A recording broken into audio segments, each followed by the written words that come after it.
A ver, no, que me están pidiendo admitir. Bien, ahí se está grabando ya. Bueno, así que la doctora desarrollará lo relacionado a glándulas suprarrenales hasta más o menos hasta las 16:15, 16:30 y después continuaré yo con metabolismo de los glúcidos, los temas que nos han quedado pendientes. Así que ya está iniciada la grabación, te Bueno, dejo, Laura, que compartas. comparto la presentación.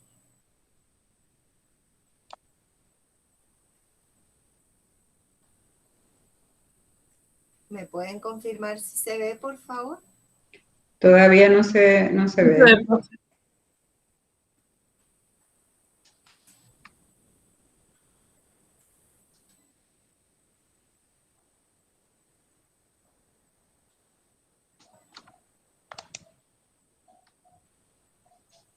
Ahí se ve.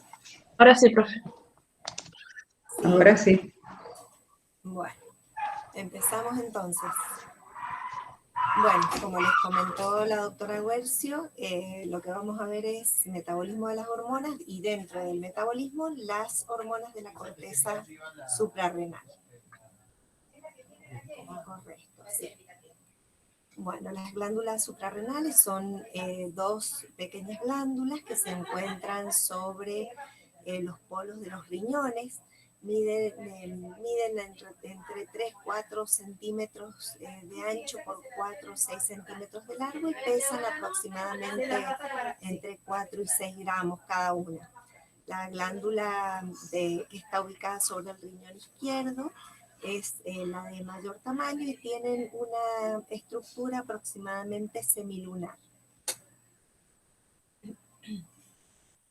Las glándulas suprarrenales histológicamente están divididas en dos tejidos que producen hormonas que son diferentes, estructuralmente diferentes, y están constituidos. La parte más interna es la médula, que secreta y sintetiza y secreta catecolaminas, y la región de la corteza, que a su vez está subdividida en tres regiones.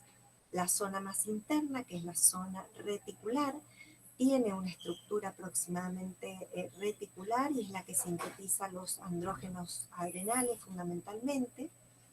Hacia la zona más exterior tenemos la zona fascicular, que es la que sintetiza y secreta fundamentalmente los glucocorticoides, de los cuales el más importante es el cortisol.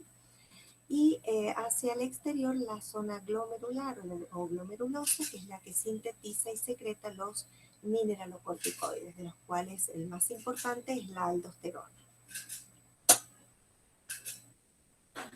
Acá podemos observar un esquema de un corte histológico y un corte histológico propiamente dicho.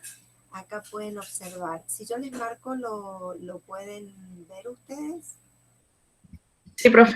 Sí, profe. Bueno, entonces, esta que es la zona más externa, que es la zona glomerular, que está en contacto con la cápsula de la glándula adrenal.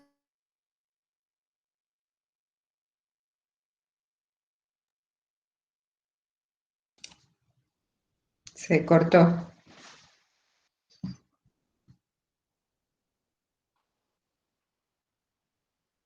Se cortó, Laura.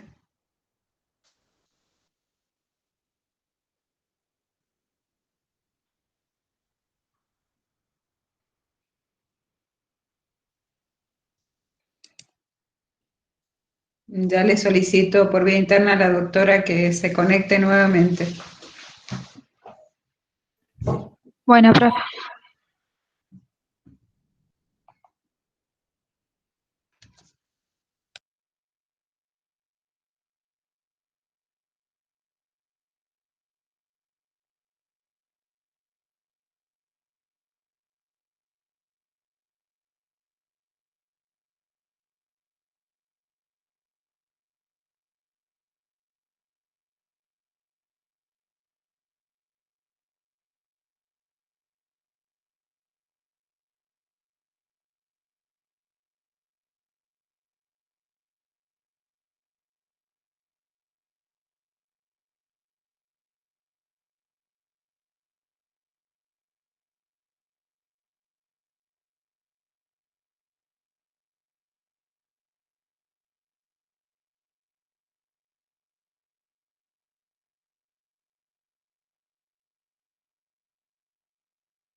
Un segundo que ya la doctora se le reinició la computadora, así que un segundo ya ella vuelve a conectarse. Tienen ustedes igual a mano el archivo para que también lo tengan ustedes allí en sus computadoras.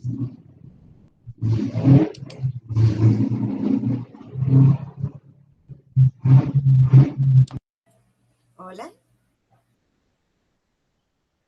Sí, Laura. Ay, disculpen, se reinició la computadora, Ana María, no sé qué pasó. No sé, la otra vez también nos pasó eso, no te preocupes. Ahora vuelvo a compartirles la presentación. ¿Se puede ver? Sí, ahí se ve. Bueno, Se ve. retomamos entonces lo que teníamos. Bueno, De espero que todas maneras, cualquier cosa, Laura, si vemos que tenemos algún otro inconveniente, lo volvemos a hacer, pero los chicos tienen el archivo que es el que vos has subido a la plataforma. bien, Así bien. que cosa que de alguna manera, aunque sea para ir mirándolo a los archivos del 1 y el 3, por si nos vuelve a pasar. Bien, bien, Continúa. perfecto. Bueno, seguimos entonces. Como les estaba comentando, si miramos un corte histológico de la glándula, tenemos hacia la parte más exterior, en contacto con la cápsula, la zona glomerular. Esa zona glomerular es una zona que tiene una estructura como de acúmulos de células y es la zona que secreta y sintetiza y secreta los mineralocorticoides. Posteriormente, hacia el centro de la glándula viene la zona fascicular. Esta zona fascicular, las células están orientadas o encolumnadas hacia el centro de la glándula. Son células ricas en lípidos, por lo tanto son células vacuoladas, se tiñen claras en un medio de tinción. Hacia el interior tenemos la zona reticular. Esta zona reticular se denomina así porque las células adquieren esta estructura aproximadamente reticular y es la zona que sintetizan los andrógenos adrenales. Esta zona es fina o pequeña hasta los 6-7 años aproximadamente, que es cuando la glándula suprarrenal comienza a secretar los andrógenos adrenales, lo que se denomina adrenarca. Acá tenemos otra fotografía de la glándula para que ustedes puedan observarla luego. Y vamos a ver cómo se regula perdón, que se me ha abierto algo acá. Cómo se regula la función adrenal según el tipo de hormonas que estemos considerando. Con respecto al eje hipotálamo hipófiso adrenal, es el que regula los glucocorticoides y los andrógenos, el sistema renina-angiotensina-aldosterona y el potasio, el que regula la función de los mineralocorticoides, y el sistema nervioso autónomo, el que regula la síntesis de las catecolaminas de la médula.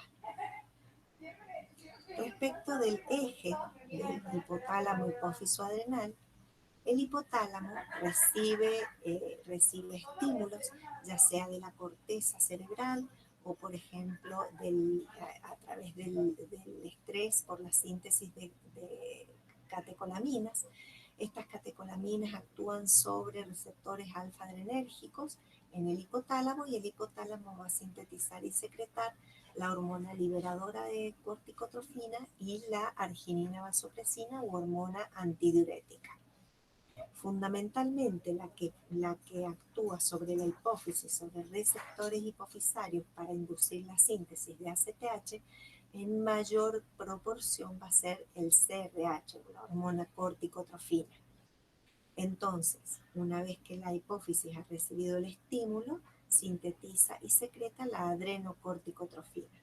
Esta adrenocorticotrofina va a actuar sobre las células de la corteza adrenal para la síntesis en la zona fascicular para la síntesis de cortisol y en la zona reticular para la síntesis del principal andrógeno de la glándula adrenal, que es la dehidroepiandrosterona, o su sulfato cuando este se encuentra sulfatado. Por otro lado, tenemos que el sistema renina-angiotensina y el potasio son los que actúan sobre la capa glomerular de la corteza adrenal para la síntesis y liberación de aldosterona. La ACTH se produce como una prohormona, que es la proopiomelanocortina. Esta es una proteína de elevado peso molecular que posteriormente se va a escindir, y los dos principales productos en la célula corticotropa de la adenohipófisis es la adrenocorticotrofina y la beta-lipotropina. De todas maneras, este POM si se escinde en otros puntos de la molécula, puede dar lugar a otros tipos de hormonas como la melanocitoestimulante, ya sea la alfa, gamma, beta melanocitoestimulante, la beta endorfina, las gamma endorfinas, la gamma lipotropina. Todo esto depende en qué célula se ha producido la propia melanocortina. Pero como yo les comento, en la hipófisis fundamentalmente es la adrenocorticotrofina y la beta-lipotropina. La adrenocorticotrofina tiene dos tipos de efectos. Tiene efectos agudos y efectos a largo plazo. Dentro de los efectos agudos, estimula la síntesis y secreción de cortisol, y por otro lado también la liberación de aldosterona y andrógeno. O sea que podemos ver que la ACTH no solo influye en la liberación de los glucocorticoides, sino también los mineralocorticoides y los andrógenos adrenales. También aumenta la cantidad de colesterol, ya sea por activación de la colesterol-esterasa o inhibición de la colesterol aciltransferasa. Y aumenta también el transporte del colesterol. Ya vamos a ver un poquito más adelante cómo todo esto actúa o interviene en la síntesis de los esteroides adrenales. Dentro de los efectos a largo plazo, vamos a ver que hay un aumento en la expresión de genes, como de su propio receptor, de la subunidad alfa de la proteína G, de otras enzimas y otras proteínas. Aumenta la expresión de receptor para la LDL, que es la principal proveedora de colesterol. Aumenta la actividad de la hidroximetilglutarilcoenzimada reductasa y disminuye la de colesterol aciltransferasa. Registren estas hormonas para después poder asociar cómo se relacionan con la síntesis de los esteroides adrenales. También produce hipertrofia e hiperplasia de la glándula, es decir, aumento del tamaño de las células y aumento del número de células. Y también a largo plazo produce una disminución de los niveles de aldosterona. Con respecto a la regulación mediante el sistema renina-angiotensina para la síntesis y liberación de aldosterona, lo que vemos es que tanto la disminución del cloruro de sodio como la disminución del volumen sanguíneo, que por lo tanto va a llevar a una disminución de la presión o bien un aumento de las prostaglandinas, lo que hacen es estimular a las células del aparato yuxtaglomerular para que se sintetice y secrete la renina.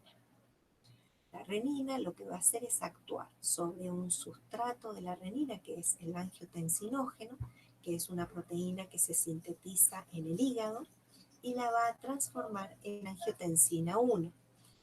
Posteriormente, esta angiotensina 1, a través de la enzima convertidora, que va a escindir dos aminoácidos en el extremo carboxilo terminal, va a producir la síntesis de la angiotensina 2.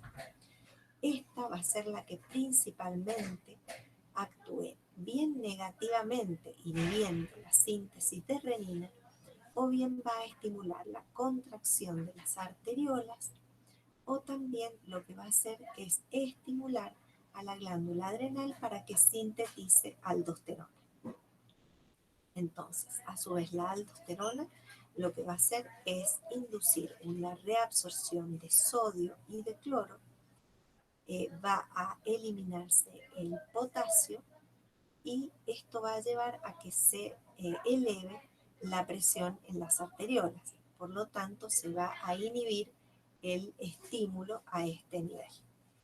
Por otro lado, también podemos tener angiotensina 3, que esta se produce por acción de aminopeptidasas. Posteriormente, estas pasan a productos inactivos.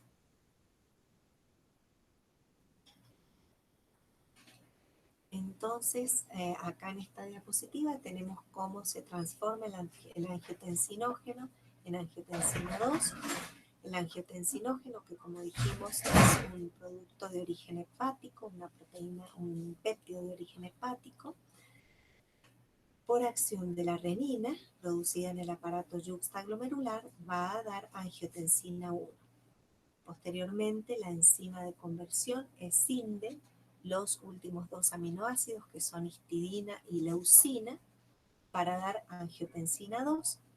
Y esta angiotensina 2, por acción de angiotensinasas que eliminan la asparagina del extremo carboxilo terminal, da como producto la angiotensina 3, que también, si bien se produce en menor proporción, también la podemos encontrar en los seres humanos.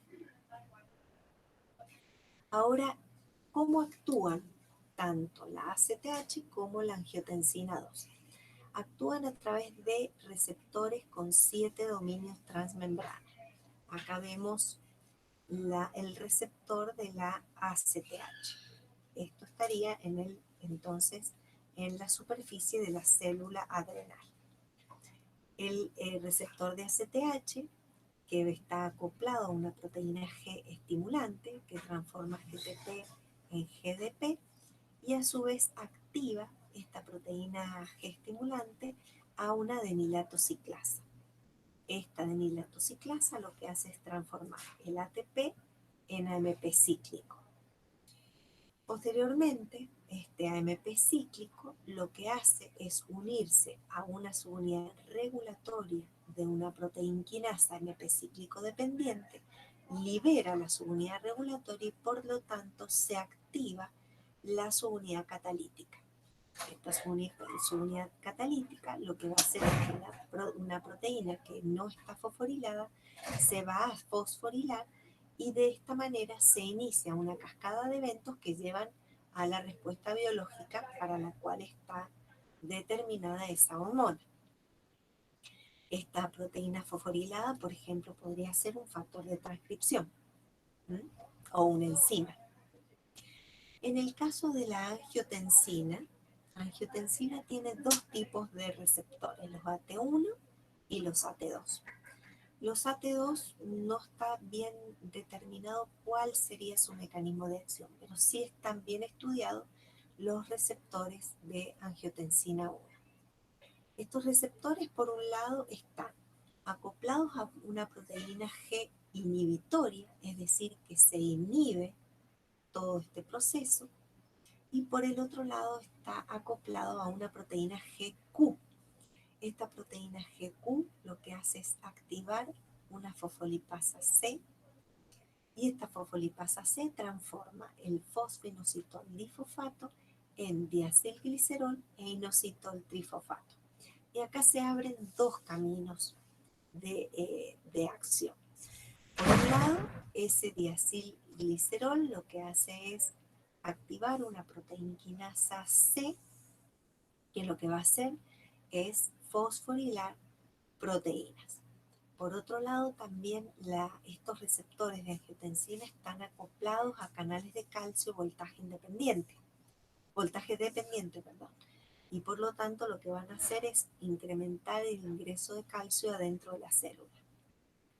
El otro mecanismo por el cual interviene o actúa el receptor de la angiotensina, el AT1, es a través del inositol trifosfato, que lo que hace es liberar el calcio de los depósitos intracelulares, y este calcio que se eleva en el citosol se une a calmodulina quinasas estas calmodulina quinasas en definitiva también van a llevar a la producción de la respuesta biológica de la angiotensina. O sea, este es el mecanismo por el cual actúan tanto la ACTH como la angiotensina sobre las células de la corteza adrenal. Entonces, con respecto a los efectos de la angiotensina 2, también se dividen en efectos agudos y efectos a largo plazo. Dentro de los efectos agudos tenemos que induce la síntesis de aldosterona, como lo vimos hace un rato en el otro gráfico. Estimulan la conversión de colesterol en pregnenolona, que es el paso limitante para la síntesis de los esteroides adrenales. Y dentro de los efectos a largo plazo tienen acción trófica sobre la zona glomerular y estimulan la expresión de la citocromo P450-11B2, que es la enzima que determina la síntesis de aldosterona. Ya lo vamos a ver cuando veamos la síntesis de los esteroides adrenales. Con respecto a los efectos del potasio, un aumento del potasio aumenta la secreción de aldosterona porque estimula tanto la primera parte como la última etapa de la síntesis y por lo tanto una disminución de potasio va a disminuir la secreción de aldosterona.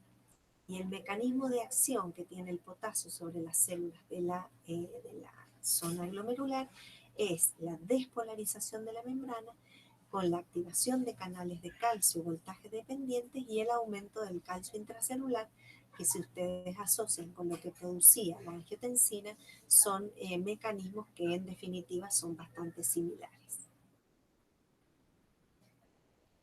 Bueno, vamos a comenzar con la biosíntesis de los esteroides y el origen de la biosíntesis de los esteroides está en el colesterol. Y el colesterol como proviene en las células fundamentalmente de tres formas. Por síntesis de novo a partir del acetato, por acción de la hidroximetilbutaril coenzima reductasa, a partir de los ésteres de colesterol por acción de la colesterol-esterasa, cuyo proceso inverso, es decir, la esterificación del colesterol se produce por la colesterol-aciltransferasa, y el mecanismo fundamental que provee el colesterol a la célula es el provisto por las LDL, que aproximadamente constituye un 80% del colesterol de la célula de la corteza adrenal. Ahora, ¿cómo se capta este colesterol a partir de las LDL? Que como dijimos es la mayor proporción. Las LDL que vienen en el torrente circulatorio se unen a receptores que se encuentran en microvellosidades de las células. Estas microvellosidades posteriormente son internalizadas y se recubren de unas moléculas que se denominan clatrina, que le dan estabilidad a esa vesícula. Por lo tanto, pasan a formar vesículas recubiertas. Posteriormente, estas moléculas de clatrina son liberadas o son liberadas de la vesícula, pierde estabilidad esta vesícula, se liberan las LDL adentro de la vesícula. Por un lado, los receptores de LDL van a ser reutilizados, o sea, reciclados hacia la superficie de la célula y quedan vesículas no recubiertas. Estas vesículas lo que va a suceder es que se fusionan con lisosomas y se produce la lisis de estas LDL con la liberación de los ésteres de colesterol. Posteriormente estos ésteres se hidrolizan también por las colesterol-esterasas y es liberado el colesterol que posteriormente es transportado por proteínas en el citosol de la célula. Las enzimas que intervienen en la biosíntesis de los esteroides adrenales, acá les dejo un listado. Tenemos algunas que son que actúan en el interior de la mitocondria, en la superficie en la membrana interna de la mitocondria y otras que son microsomales. Hay un grupo que pertenecen a las citocromos P450, se denominan así porque son pigmentos que tienen un pico de absorción cuando están en presencia de dióxido de carbono, perdón, de monóxido de carbono. Tienen un pico de absorción a 450 nanómetros, por eso se denominan citocromos P450. Y tenemos de diferentes tipos, tenemos la SCC, que ya las vamos a ir viendo enseguida, la C17, la C21, la C11, y por otro lado también tenemos cofactores que intervienen en el proceso de transformación o en el proceso de acción de las enzimas, que son la adrenodoxina y la adrenodoxina reductasa. Entonces, vamos a ver que hay dos, como les dije, hay un grupo de enzimas que actúan a nivel mitocondrial, en la membrana interna de la mitocondria, y otras que actúan en el microsoma. Las que actúan a nivel de la mitocondria son los citocromos P450, SCC y C11. Estos tienen dos cofactores como dadores de electrones, que van a ser la adrenodoxina reductasa y la adrenodoxina. Entonces, esa adrenodoxina reductasa lo que hace es oxidar al NADPH, que pasa de NADPH reducido a NADPH oxidado. Esta adrenodoxina reductasa lo que va a hacer es cederle posteriormente los electrones a la adrenodoxina, y la adrenodoxina reducida lo que va a hacer posteriormente es cederle los electrones a la enzima para que produzca su acción enzimática. En este caso, por ejemplo, la transformación de colesterol a pregnenolona. Con respecto al transporte electrónico en los citocromos microsomales, tenemos la reductasa, que tiene o hace lo mismo que la adrenodoxina reductasa, que va a ser oxidar el NADPH, es decir, el NADPH pasa de NADPH a NADP, y posteriormente estos electrones son entregados a la enzima para que produzca su acción enzimática, que va a ser en este caso la transformación de 17-hidroxiprogesterona a 11-desoxicortisona. Por otro lado, hay algunas células que necesitan también de otros cofactores como el citocromo B5. Entonces, vamos a la biosíntesis de esteroides. Voy a tratar de no abrumarlos con esto, pero bueno, luego si tienen alguna duda al respecto me lo consultan en el foro.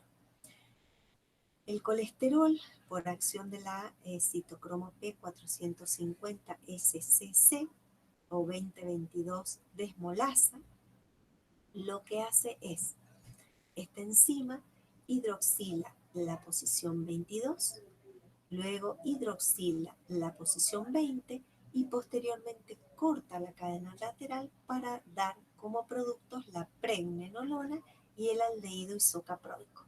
Es decir, fíjense acá, hidroxila 22, hidroxila 20, corta la cadena lateral y da como producto la pregnenolona. Entonces, una vez que tenemos la pregnenolona, que está a este nivel, tenemos todas las enzimas que van a intervenir, o sea, esto se comparte tanto en los en las tres capas de la corteza adrenal, tanto glomerular, fascicular como reticular, así como en las gónadas. Lo que pasa es que depende del microambiente de cada célula, es qué cofactores van a encontrarse presentes para que actúe una enzima sí y la otra no. Pero todas tienen la capacidad potencial de producir todos los esteroides.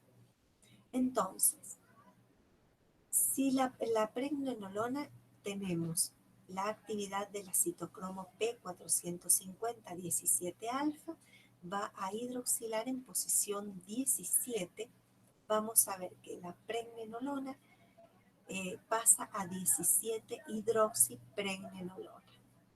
Posteriormente, esta misma enzima, la 17-alfa, puede tener las dos acciones, o bien, o sea, hidroxila en posición 17 y por otro lado corta la cadena lateral entre los carbonos 17 y 20.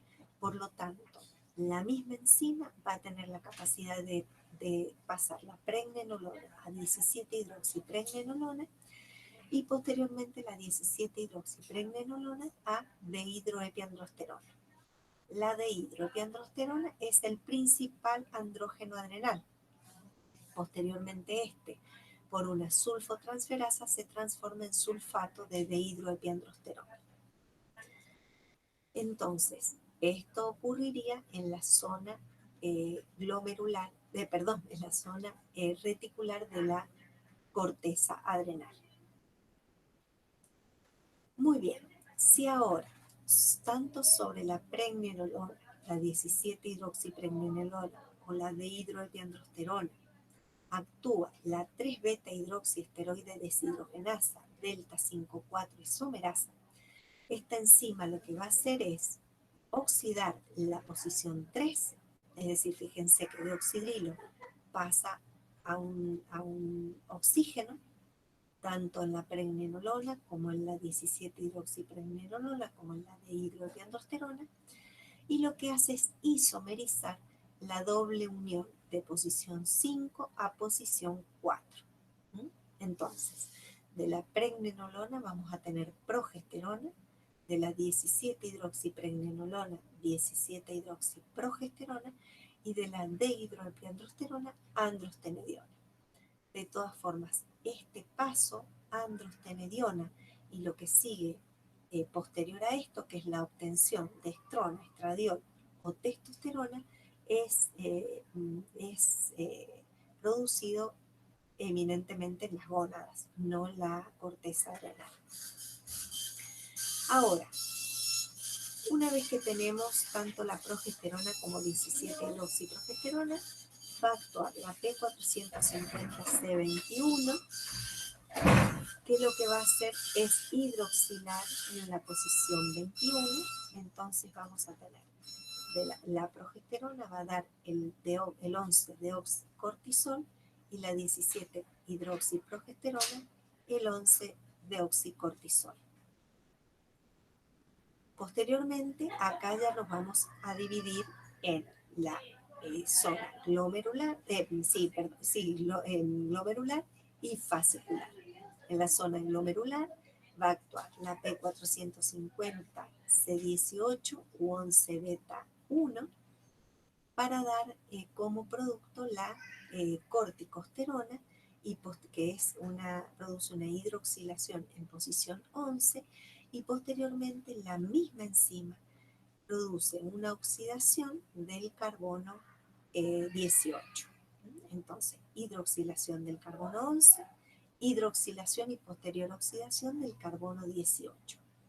Mientras que la P450-11B2 solamente va a hidroxilar en posición 11 y vamos a obtener a partir del deoxicortisol el cortisol. Fíjense que estas pequeñas diferencias en las distintas hormonas van a hacer que sea capaz de unirse a un receptor y no a otro y tener su actividad como mineralocorticoide, como glucocorticoide o como andrógeno. ¿Alguna duda hasta ahora? No, profe. Bien, seguimos. Una vez que el cortisol es sintetizado en el plasma, va a circular unido a proteínas. Estas proteínas lo que hacen es, la principal proteína que transporta el cortisol es la CBG o globulina transportadora de cortisol, que esta proteína es saturable, es decir, que tiene mayor afinidad, como pueden ver la concentración versus concentración total en plasma, van a ver que el primero se satura esa proteína de transporte y posteriormente, una vez que se satura esa proteína, comienzan a elevarse el cortisol, tanto el libre, que sería esta línea recta con los círculos, o la línea cortada, que es el cortisol unido a albúmina. Es decir, primero se satura la CBG, posteriormente comienza a unirse a albúmina y a circular libre. Lo que hacen las proteínas es asegurar una distribución pareja en todo el organismo, y porque la hormona que es biológicamente activa, la que es capaz de ingresar a la célula, es la hormona libre. Entonces, el hecho que las hormonas que son liposolubles circulen unidas a proteínas, hacen que éstas tengan una distribución uniforme en todo el organismo. Si no, inmediatamente son liberadas, serían tomadas por los órganos y no llegarían a todos los tejidos. Acá tienen las propiedades de las proteínas transportadoras, que son la CBG y la albúmina. Fíjense que la concentración, la albúmina transporta los corticoides porque se encuentra en una concentración muy elevada. Entonces, y la capacidad de unión, pueden ver que la CBG es capaz de unir más o menos o aproximadamente hasta 25 microgramos por decilitro, y este es aproximadamente el valor que se encuentra en sangre normal, mientras que la albúmina es capaz de unir hasta más de 20.000 microgramos por decilitro. Por otro lado, la CBG tiene un sitio de unión por molécula, mientras que la albúmina puede tener hasta 20, pero como pueden ver, el cortisol se une fundamentalmente a la CBG, transportando aproximadamente un 77% del cortisol, mientras que la albúmina solo transporta el 15%. Laura, Sí. Sí, nada más para aclararles a los chicos que Laura está trabajando en el departamento de bioquímica, porque no llegaba a su casa, entonces sí, todo ese ruido de fondo que escuchan los niños. Sí, es porque no es que el área bioquímica esté torturando niños, pero está en el hospital pediátrico y hay que hacerle la toma de muestra. Así que ese ruido de fondo que tienen es porque está muy cerca de la sala de extracciones. Así que sí. no se asusten, que no hay ninguna tortura de niños más que la extracción obligatoria para... Que se escuchaba tanto. La extracción obligatoria para hacerle los análisis en el área de pediatría. Bueno, eso sí, nada más. Está trabajando la guardia, así es que están sacando sangre. Bueno, eso, nada más, disculpa. No, está bien, gracias por aclararlo.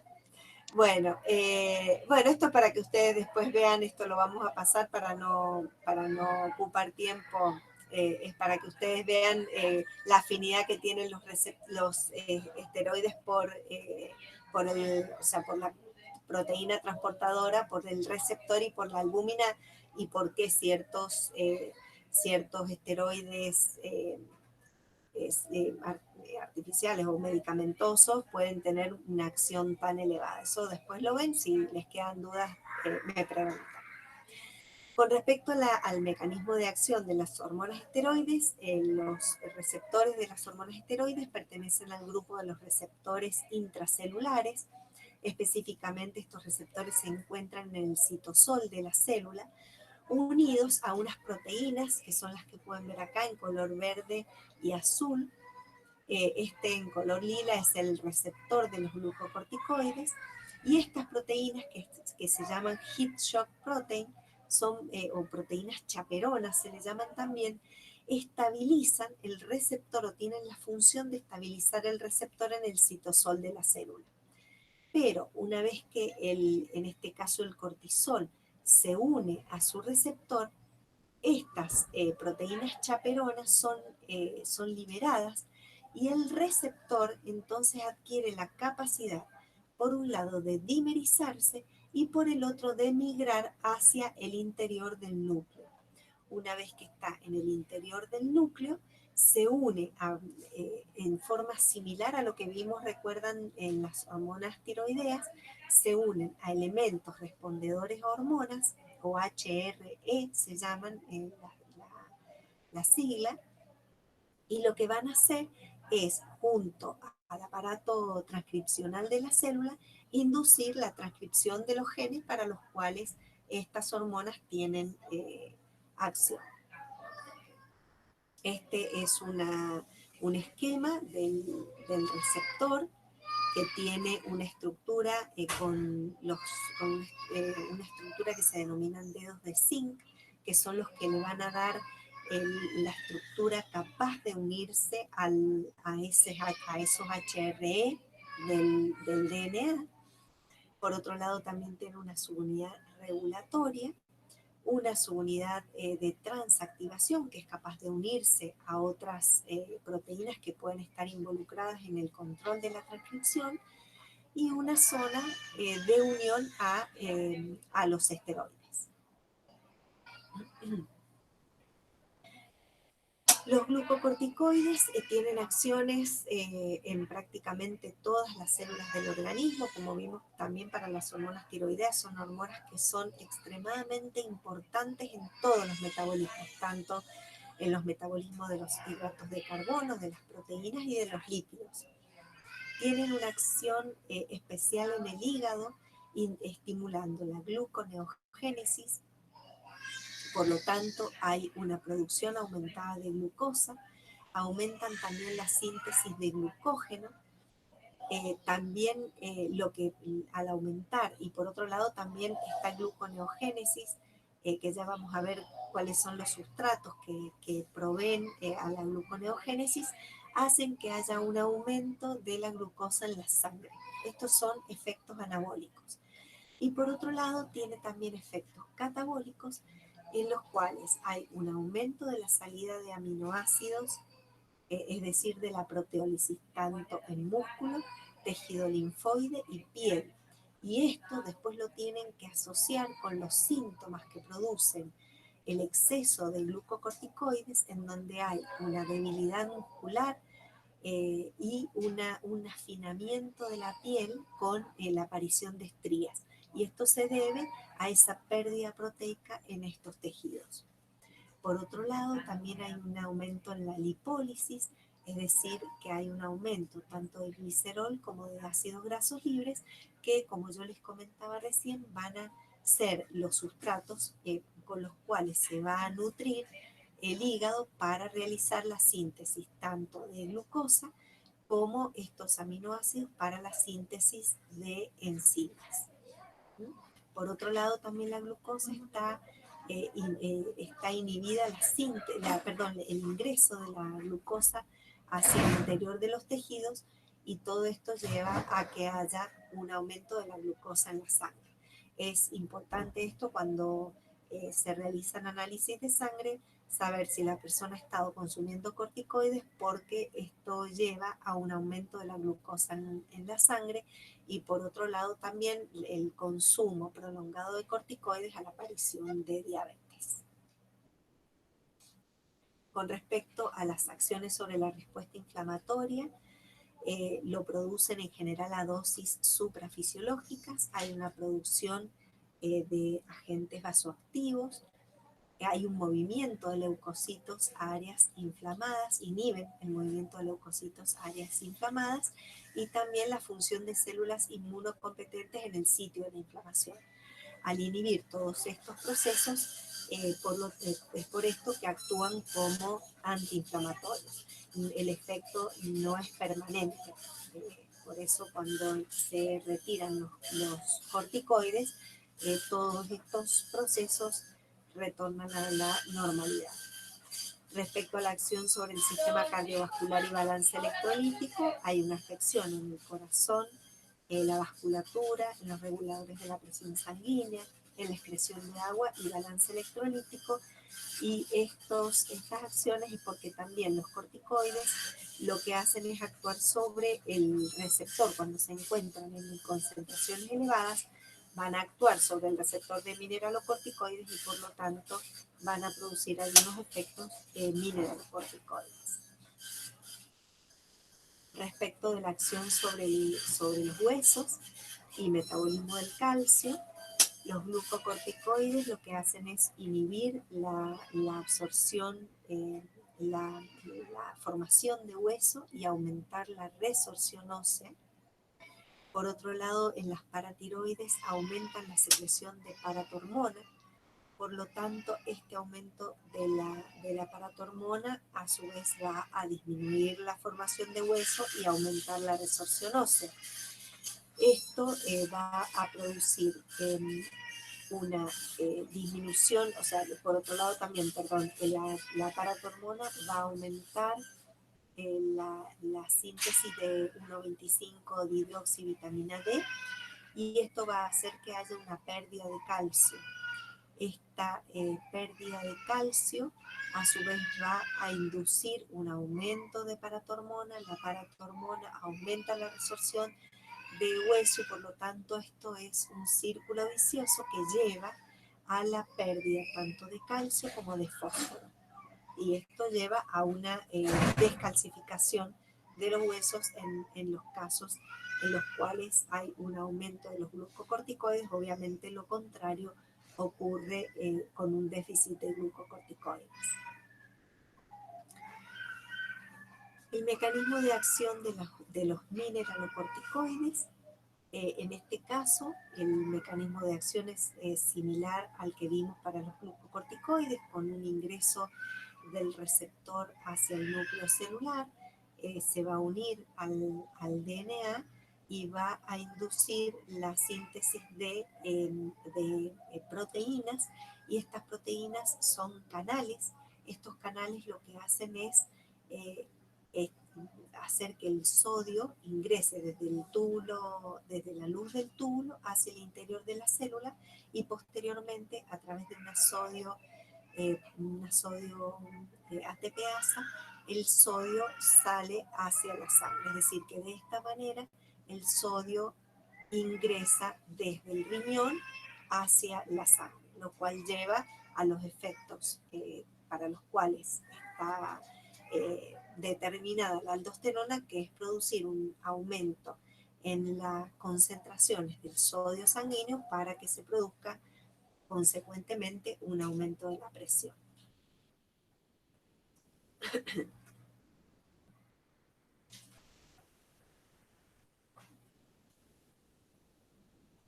Bueno, ¿alguna duda respecto de los mecanismos de acción y de las regulaciones y demás de las hormonas de la corteza? Porque ahora vamos a pasar a ver la parte de patología. Por ahora no, profe. Bueno.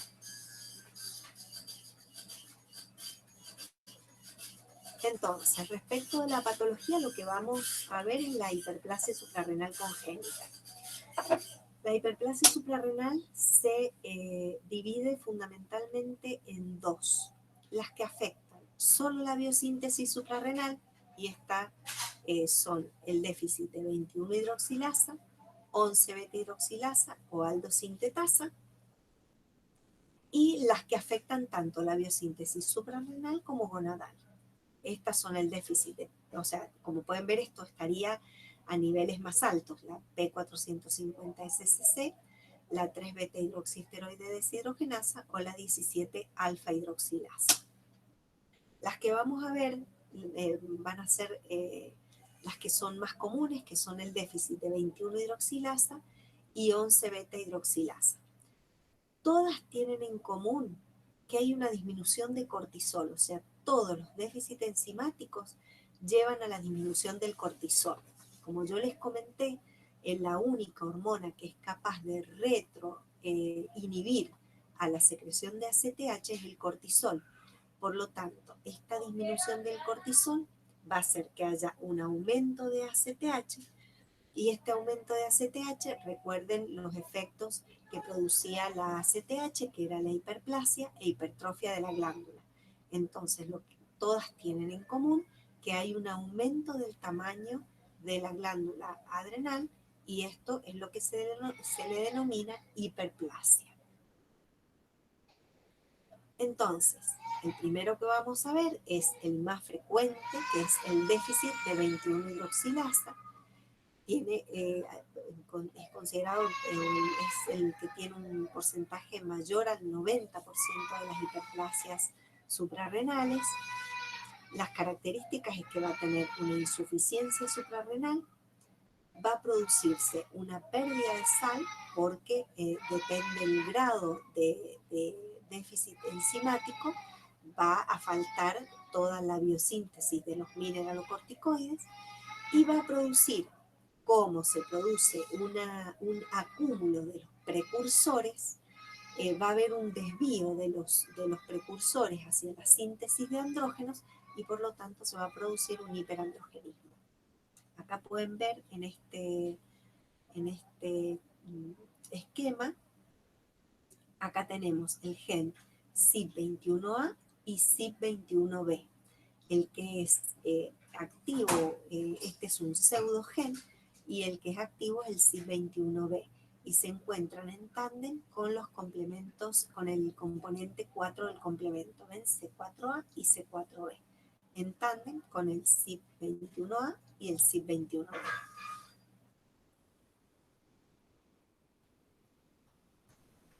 Entonces, vamos a ver acá que el déficit enzimático está a este nivel. Acá tenemos el colesterol, síntesis de aldosterona, síntesis de cortisol, síntesis de andrógenos adrenales específicamente, o el que se secreta en mayor cantidad, la dehidroepiandrosterona. Entonces, como el bloqueo enzimático está a este nivel, la progesterona no va a poder transformarse en deoxicorticosterona, ni la 17-hidroxiprogesterona en 11-deoxicortisol. Por lo tanto, va a haber un desvío de la biosíntesis hacia los andrógenos adrenales, lo cual va a llevar a la virilización, como ya lo vamos a ver en un momento. Estas patologías también se detectan mediante pesquisa neonatal, a donde lo que se mide es la 17-hidroxiprogesterona. No sé, Ana María, si querés vos aclarar un poquito o comentar algo sobre la pesquisa. No, después cuando ya terminen yo le hago algunas aclaraciones generales, pero estaríamos en la misma situación que la semana anterior, en donde estamos determinando otra hormona, y bueno, y a partir de ahí este es el marcador para la patología que estamos investigando o tratando de detectar precozmente, que es la hiperplasia suprarrenal congénita. Es decir, que manejando la vía metabólica podemos saber después, haciendo como screening la 17-hidroxiprogesterona, hacer la confirmación diagnóstica, que ahí me gustaría que le aclararas un poquito más cómo se hace la confirmación final del diagnóstico. Bien. Nada más. Bueno, entonces lo importante y lo que a mí me interesa que vean acá es a dónde se encuentra la 17-hidroxiprogesterona, porque es lo que posteriormente vamos a medir para llegar al diagnóstico. Tenemos dentro de las formas clínicas, digamos, no se pueden diferenciar estrictamente. ¿Por qué? Porque dependen muchas veces del grado de déficit enzimático.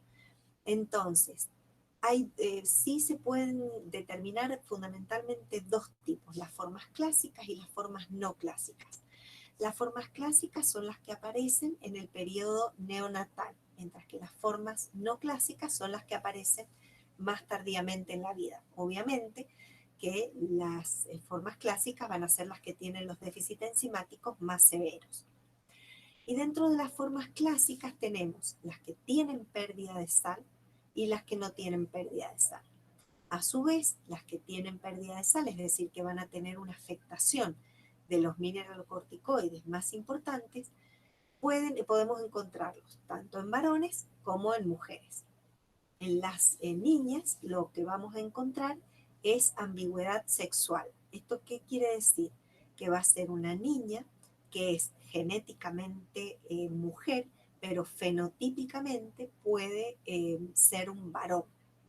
Y tenemos de diferentes grados, desde una pequeña hipertrofia de clítoris hasta una virilización completa con presencia de pene, escroto. Lo que no vamos a tener obviamente es testículos en bolsa, porque esa es una niña que va a tener sus genitales internos femeninos, es decir, va a tener útero, va a tener ovarios, pero los genitales externos, como sufren una virilización, vamos a encontrar que los genitales externos pueden llegar a ver una masculinización completa, al grado que puede asignarse erróneamente el sexo como masculino y en realidad ser una niña.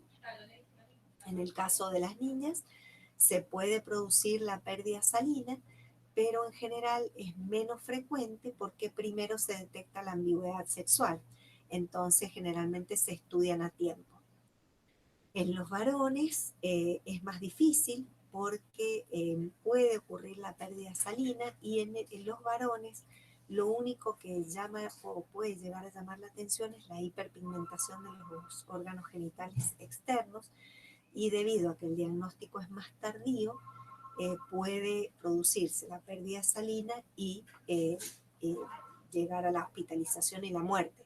Por eso es tan importante el hacer el análisis en el recién nacido y poder detectarlo precozmente antes de que pueda suceder este evento. También puede darse sin pérdida de sal, y en la niña vamos a encontrar la ambigüedad sexual, y en el varón lo mismo, la hiperpigmentación de los órganos genitales, una pseudopubertad precoz, una aceleración del crecimiento y de la maduración ósea, y como dijimos, igualmente el diagnóstico es más tardío. Siempre en el varón, si no se realiza la pesquisa en los primeros días de vida, generalmente el diagnóstico es más tardío. En cuanto a las formas no clásicas, estos son aparentemente normales al nacer, solo que aparecen signos de hiperandrogenismo más tarde en la vida, porque hay una producción elevada de andrógenos para la edad y el sexo. Entonces, en las mujeres lo que vamos a tener es una alteración de los mecanismos de control de los andrógenos ováricos, va a haber acné, va a haber hirsutismo, trastornos menstruales, esterilidad. O sea, en general estas son mujeres que consultan alrededor de la adolescencia por trastornos menstruales, o bien un poco más tardíamente por esterilidad. En cuanto a los varones, en general pasan desapercibidos y no tienen, si el cuadro no es muy severo, pueden vivir toda la vida con su hiperplasia y no ser diagnosticado. En los niños en general hay una aceleración en la velocidad de crecimiento y de la maduración ósea, y esto se debe al exceso de los andrógenos. Puede haber una pubertad precoz, es decir, que aparezca una pubertad antes de los 8 años en las niñas y antes de los 9 años en los varones. También puede haber un exceso de peso, intolerancia a los hidratos de carbono e hiperinsulinismo. Acá pueden ver la aparición. Esto es como en la línea del tiempo pueden ir apareciendo. Como ven, este es el recién nacido, el lactante, la infancia, adolescencia y adultez. Entonces, las formas clásicas aparecen en los primeros meses de vida. Lo que primero se pone de manifiesto es la pérdida de sal, si es que la hay, o la virilización. En ese caso hay virilizantes que son virilizantes puras, es decir, que pueden no tener la pérdida salina y ser solo virilizantes.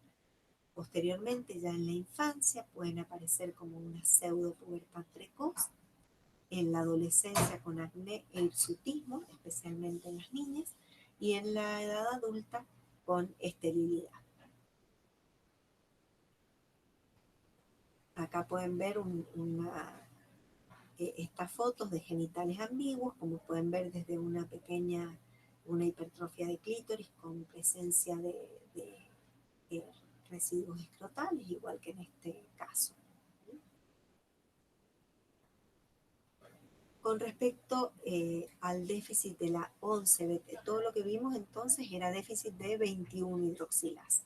Con respecto al déficit de la 11-beta-hidroxilasa, es la frecuencia es entre un 5 a un 8% de todas las hiperplasias. El gen de la CYP11B1, que es la que es regulada por la ACTH, es la que va a intervenir en la síntesis del cortisol. Entonces el gen afectado es el CYP11B1. El déficit enzimático lo vamos a ver en esta gráfica, donde vemos que la zona glomerular no se va a encontrar afectada, es decir, que la aldosterona va a producirse sin ningún inconveniente, y el bloqueo enzimático lo vamos a encontrar a este nivel, es decir, que la deoxicorticosterona no pasa a corticosterona y el 11-desoxicortisol no pasa a cortisol. Pero sí vamos a tener toda la producción de los precursores, ¿no es cierto? Entre ellos la 17-hidroxiprogesterona, que es la que dijimos que utilizamos para el diagnóstico de estas patologías. Con respecto a las formas clínicas, van a ser semejantes al déficit de la 21-hidroxilasa, pero la diferencia acá va a ser que vamos, me voy a volver un poquito para que ustedes vean que vamos a tener deoxicorticosterona, que está a este nivel.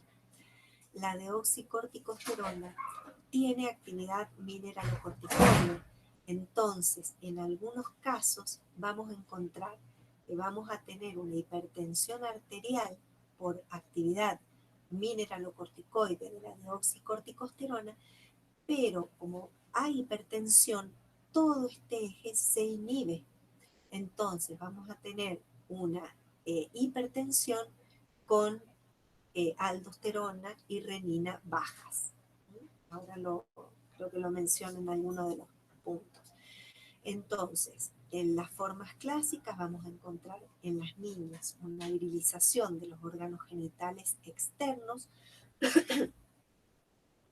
y en los varones una pseudopubertad precoz en niños, que dijimos que esto conlleva un diagnóstico más tardío, el adelanto estatural por el exceso de los andrógenos, aumento del tamaño del pene, vello púbico, pero la característica que tienen estos niños es que tienen testículos de tamaño pequeño, o sea que no es una pseudopubertad precoz, porque ¿por qué? Porque tienen un aumento del tamaño del pene, pero no va acompañado de un aumento del tamaño de los testículos. También hay un adelanto de la adócea y la hipertensión por las causas que le mencioné recién, que va a tener la característica que tiene la aldosterona y la renina bajas. Y respecto de las formas no clásicas, tenemos que va a haber el hiperandrogenismo, el hirsutismo, los trastornos menstruales en las mujeres, hipertrofia clítoris y la hipertensión con renina baja. Bueno, eso es todo. Lo otro, bueno, lo que les quería comentar así rápidamente respecto de las hiperplasias, como les comentaba recién, se realiza la pesquisa en el recién nacido, donde se mide la 21-hidroxilasa, y esto de encontrarse la 21-hidroxilasa elevada, lo que se hace es confirmarse por la determinación de la 17-hidroxiprogesterona. La 17-hidroxiprogesterona se confirma posteriormente en suero, así como hacíamos con el hipotiroidismo, que se detecta primero por pesquisa, posteriormente se confirma con la determinación de TSH en sangre. Igualmente se realiza con la pesquisa de hiperplasia suprarrenal. O sea, se hace la determinación en gota de sangre seca de la 17-hidroxiprogesterona y posteriormente, si la 17-hidroxiprogesterona da elevada, se hace la determinación en sangre para confirmar el diagnóstico. y como les explicaba recién, es fundamental el diagnóstico precoz de esta patología para evitar la muerte por la pérdida salina. No sé, Ana María, si bueno, ahora sí, si vos querés hacer algún comentario de esto. De la pesquisa. Bueno, permanentemente llegan al Hospital Noti alrededor de 100 muestras de recién nacidos en toda la provincia. Por ejemplo, las muestras de recién nacidos que llegaron el día de ayer, en la mañana, a la tarde ya estuvieron con su proceso analítico, y entre los analitos estudiados, uno de ellos es la 17-hidroxiprogesterona, es por supuesto en papel de filtro. Ya eso fue ayer a la tarde, cualquier valor elevado que hubiera resultado, se vuelve a procesar se hace una prueba de segundo nivel, un método alternativo, un método de mayor robustez, mayor sensibilidad, y ya esta mañana, por ejemplo, citamos un niño con un valor de pesquisa más alto que el normal. Hay mucha cantidad de niños prematuros que tienen valores más elevados de 17-hidroxiprogesterona, y por eso en estos casos se utilizan distintos valores de corte según la edad gestacional y en algunos casos también según el peso. El niño que citamos hoy era un niño de 30 semanas, no obstante tenía un valor bastante alto y en ocasiones no podemos asumir que solamente el valor alto sea por la prematurez, sino que a su vez se le puede sumar la patología. Entonces se avisa inmediatamente a la maternidad de origen, en este caso el niño estaba en la neonatología, y ya se le solicita como primera medida la evaluación clínica. Pensemos que no haya sido un prematuro, que haya sido un niño de edad gestacional y peso normal, se lo cita, esto se llama recitación, para tomarle una segunda muestra en papel de filtro, pero fundamentalmente hacerle la evaluación clínica, un ionograma, una glucemia, y ver en qué situación se encuentra el niño, ya el haberlo contactado, porque a veces la aparición de la pérdida de sal, la deshidratación, se da alrededor de los 10, 12, 14 días, entre los 9 y los 15 días, eso es variable. Como le explicó Laura recién, es la situación más crítica que se da en las niñas, pero fundamentalmente en los varones, esta situación de pérdida salina. Lo más observable en las niñas es la virilización, aunque también se da, porque efectivamente afecta las vías de los mineralocorticoides, de los glucocorticoides. Pero en estos casos la evaluación clínica acompaña el laboratorio, que inmediatamente se remite la muestra, pero entre que se remite la nueva muestra, sea una nueva tarjeta o papel de filtro para hacerle otra vez con los mismos métodos, o un suero para hacerle 17-hidroxiprogesterona en suero, lo más importante es evaluar que el niño, entre que hacemos la reevaluación, no se encuentre en una situación en donde corra riesgo su vida. Siempre estamos muy, muy al pendiente de los tiempos. La hiperplasia suprarrenal congénita es una de las que más nos asustan en el laboratorio, y en donde lo primero que preguntamos no solamente cuánto de elevada, qué valor tiene, sino también cuántos días tiene hoy ese recién nacido. Es una de las que más alerta es una urgencia endocrinológica, y así debe ser tomada, porque efectivamente es mortal, y a veces entre que le tomaron la muestra, se trasladó de distintos lugares de la provincia, por más más eficiente que sea el sistema, siempre podemos estar en una situación bastante límite. El niño puede estar en una situación límite. Así que eso sería que el laboratorio hace su gran aporte, fundamentalmente porque el proceso debe ser rápido y debe ser comunicado desde el área bioquímica hacia quien debe continuar con la citación del niño.